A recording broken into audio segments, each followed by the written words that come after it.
El Evangelio de este fin de semana me parece muy importante, justamente porque nos muestra a Jesús en su propia realidad, de donde Él nació, su pueblo, su lugar donde encontraba a sus vecinos, encontraba a aquellos que le conocían desde la infancia, desde la adolescencia, de todo. O sea que era un pueblo muy chiquito, como era Nazaret, un pueblo que, nos dicen los conocedores del tema, que tendría en estos tiempos unos 300 habitantes. Así que estamos hablando de un pueblo que casi prácticamente era inexistente. Tal es así que en el Antiguo Testamento no aparece nunca este nombre de Nazaret, nunca. Es decir, era una población muy chiquita donde, como nosotros nos damos cuenta, se conocían todos. Y a Jesús lo conocían, como decíamos, desde sus orígenes. Entonces aquí es donde radica la importancia del texto de hoy, también teniendo en cuenta que estamos leyendo el Evangelio de Marcos, que es el primero que se escribió, es decir, el más antiguo, y aquel que de alguna manera nos deja de que no está tan elaborado como los demás. Entonces aquí hay que prestarle mucha atención a todo lo que dice.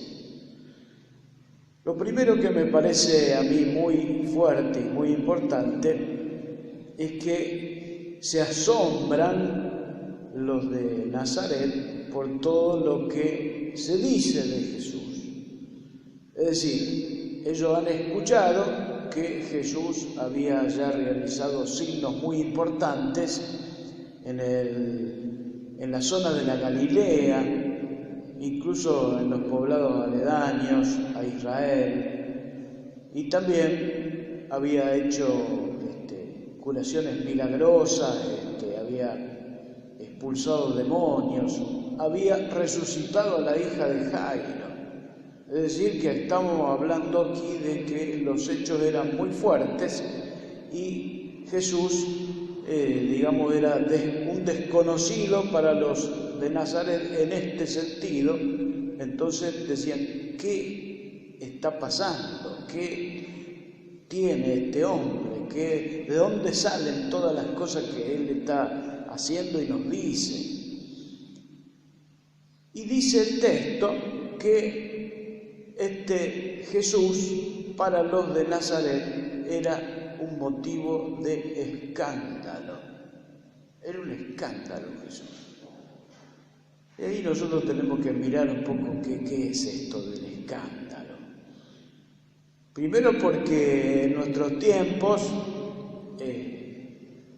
nosotros lo vemos, el tema de los escándalos en la televisión, especialmente con los famosos. Hay programas que se dedican a difundir los escándalos de los famosos todo el tiempo y tiene muchísimo rating. Interesante esto, ¿no? Parece que nos interesa mucho lo que les pasa a algunos de los famosos de la farándula o de lo que sea.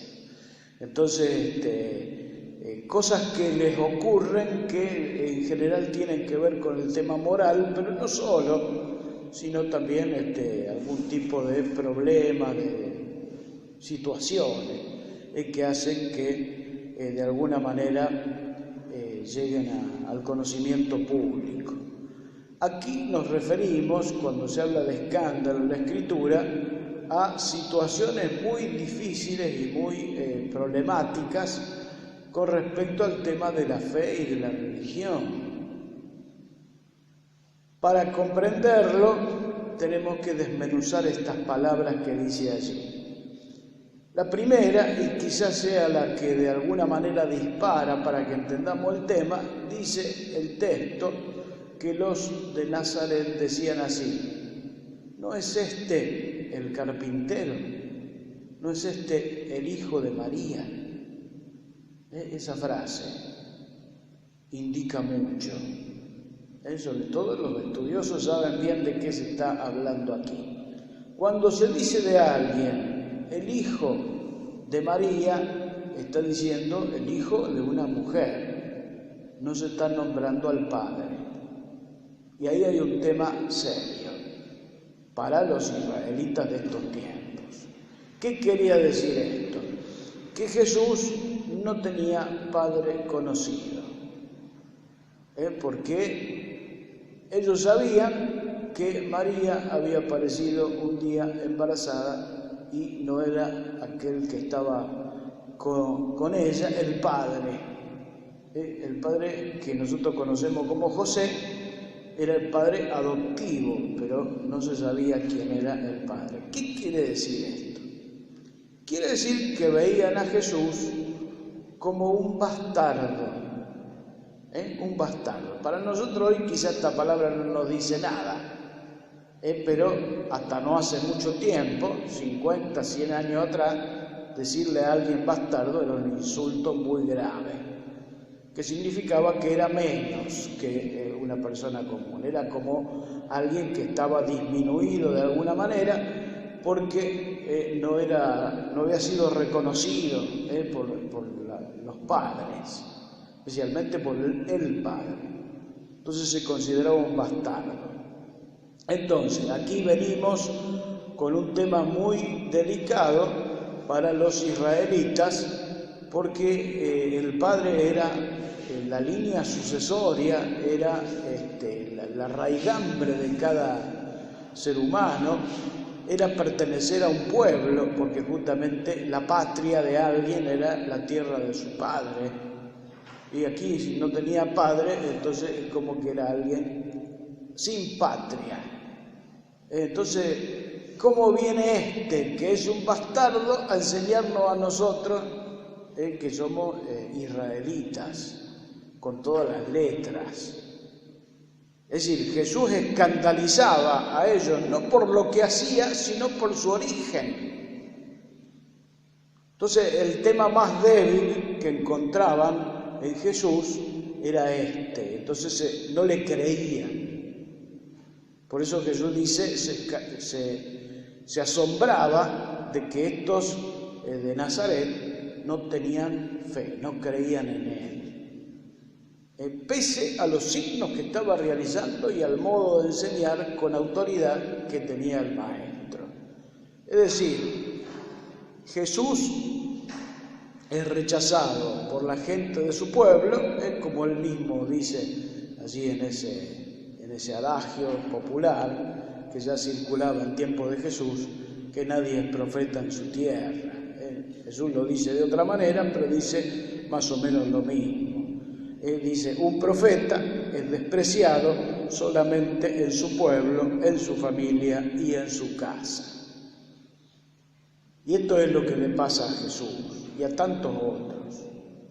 Es decir, el profeta, el hombre de Dios, el que trae un mensaje que es más valioso que todo, porque viene de Dios,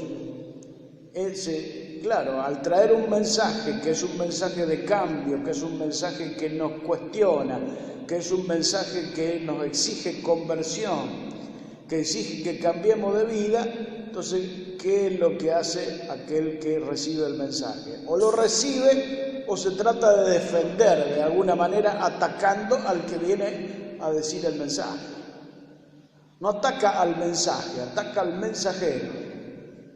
Porque el mensajero debe tener alguna debilidad, debe ser pecador como nosotros, y es así. Por eso el mismo Pablo, en la segunda lectura de hoy, dice, me glorío en mi debilidad. Cuando soy débil, entonces soy fuerte. En mí hay como un aguijón que me está pinchando permanentemente, que he pedido a Dios que me lo saque, pero Dios me dice, te basta mi gracia. Entonces tiene que caminar con esa debilidad del ser humano, anunciando un mensaje que le supera totalmente. Esto para los hombres como nosotros, que tenemos que anunciar la buena noticia de Dios siendo frágiles pecadores. Entonces ustedes, que lo mejor es tirarle alguna piedra, un piedrazo, porque porque este tipo es un desastre y me viene a hablar de lo de Dios. Entonces fíjense cómo entonces el mensaje, que es bueno, se transforma en algo que no tiene ningún tipo de operatividad porque los mensajeros son frágiles. Entonces, ¿dónde está la fuerza del mensaje? No en sí mismo, sino que tiene que tener la contundencia de que el mensaje y el mensajero sean totalmente contundentes. Ni siquiera Jesús pudo en su propio pueblo. O sea, ¿cómo es esto?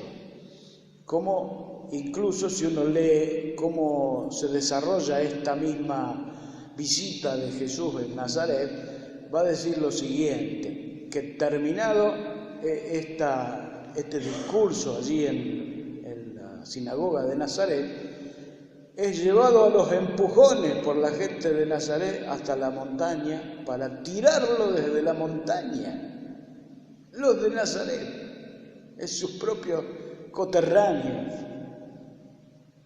O sea, qué difícil el anuncio del mensaje de Dios, que es un mensaje fuerte, exigente, que es un mensaje de vida, y que sin embargo la sociedad de aquellos tiempos, como la sociedad nuestra de estos tiempos, también se resiste con toda su fuerza al mensaje de Dios. En esos tiempos estamos, y en esos tiempos estaban también en el tiempo de Jesús. Es decir, no ha cambiado la realidad demasiado. Ha cambiado en las distintas formas y los distintos momentos y las distintas circunstancias, pero la naturaleza humana sigue siendo la misma. ¿Qué es lo que a mí me llama la atención de los tiempos en los que estamos viviendo? En que estamos muy metidos en las cosas de este mundo y no nos damos cuenta que nuestra barca tiene que apuntar hacia lo definitivo, hacia el reino, hacia el cielo, si ustedes quieren más simple. Nosotros tenemos que apuntar hasta allá, porque para allá vamos. Sin embargo, estamos tan metidos en las cosas del mundo que creemos que esto es lo definitivo, que acá se termina todo y que esto es, digamos, donde estamos anclados. Y por eso quizá es que no seamos capaces de defender aquello que es nuestra fe y de anunciarla en todas las circunstancias y lugares, esté quien esté delante, porque tenemos demasiado respeto hacia el pensamiento de los demás en el sentido de ocultar nuestro propio mensaje. Preferimos callarnos en medio de la sociedad hostil que estamos viviendo. Entonces, este mensaje del Evangelio de hoy, más la primera lectura, es la del profeta Ezequiel, donde nos habla de un pueblo rebelde, bueno, que hay que anunciarle la buena noticia, aunque este pueblo sabemos que va a ser no acepta fácilmente las cosas de Dios. Y el mismo Pablo, que nos indica cuán débiles somos nosotros frente a todo esto y que incluso siendo débiles podemos ser fuertes. San Pablo mismo lo dice, todo lo puedo en aquel que me conforta. Por eso Pablo va a donde tiene que ir, no tiene problema de enfrentar a quien sea, porque tiene la fuerza de Dios, no la propia, que es muy débil, sino la fuerza de Dios. Quería pedir entonces en esta Eucaristía, mirando el Evangelio de hoy, mirando estas lecturas, que el Señor nos dé toda la fuerza de su palabra, de su enseñanza, de su mensaje, porque el reino de Dios tiene que ser anunciado entre nosotros y también recibido por todos los hombres, justamente porque necesitan este mensaje de Dios para no seguir las líneas de este mundo, que justamente los lleva a la nada. Bueno, renovemos nuestra fe. Creo en Dios